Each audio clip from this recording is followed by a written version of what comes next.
खोजातपूरची वर्षा उत्तर प्रदेशमध्ये 11वीला नापास झाली। शिक्षण पूर्ण करण्यासाठी ठाण्यामध्ये नातेवाईकाकडे घरकाम आणि शिक्षण या दोन्ही गोष्टी करत होती।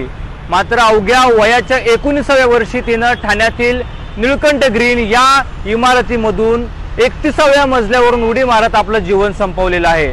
नक्की तिने हे टोकाचं पाऊल का उचललं, काय प्रॉब्लेम होता आणि वयाच्या अवघ्या 19व्या वर्षी आपलं जीवन का संपवलं पाहणार आहोत या व्हिडिओच्या माध्यमातून।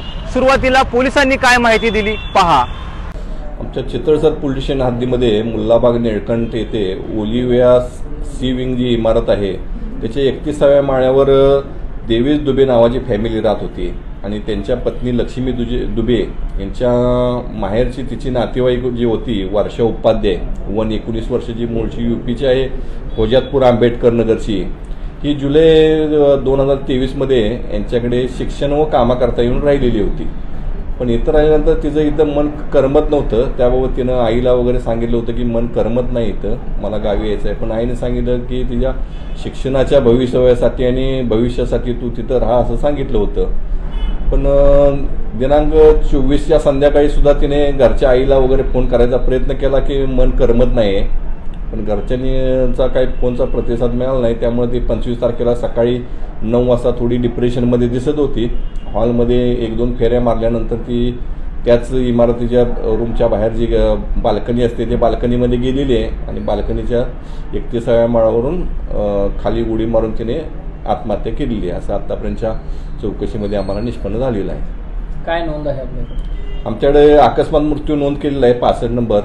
त्याप्रमाणे पुढील आमची चौकशी आहे ते सहाय्यक पोलीस निरीक्षक अनिल शिरोळे करत आहेत। तिच्या घरच्याशी काय संपर्क झाला आहे, त्यांनी काय सांगितलं? घरच्यांची संपर्क तपासी अधिकारी करत आहेत आणि त्यांच्यातून ते माहिती घेत आहेत।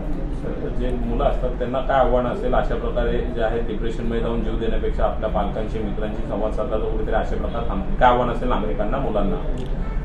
पोलीस स्टेशनकडून आम्हाला असंच आव्हान असेल की छोट्या छोट्या गोष्टींवरून डिप्रेशनमध्ये न जाता थोडा योग अभ्यास करावा, मेडिटेशन करावं आणि काही वेळा करता आई वडिलांच्याकडे त्यांच्या अपेक्षा आणि त्यांच्याकडे जर लक्ष दिलं तर अशा प्रकारच्या घटना होणार नाहीत। स्वतःच्या अभ्यासावरून सोशल मीडियापासून जर लांब राहिलं तर अशा घटना निश्चितच तरुण मुलं करणार नाहीत। 11वी नापास झाल्यानंतर वर्षा शहराकडे आली।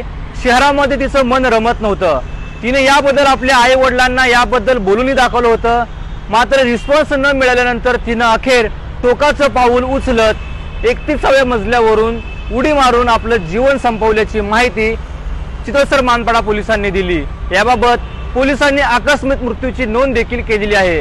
यापुढील तपास देखील पोलीस करत आहेत। तपासातून आणखी काही वेगळं निष्पन्न होतंय का, पोलिसांच्या तपासात आणखी काही नवीन गोष्टी समोर येतात का हे पाहणं महत्त्वाचं असणार आहे। रणजित इंगळे, लोकमत, ठाणे।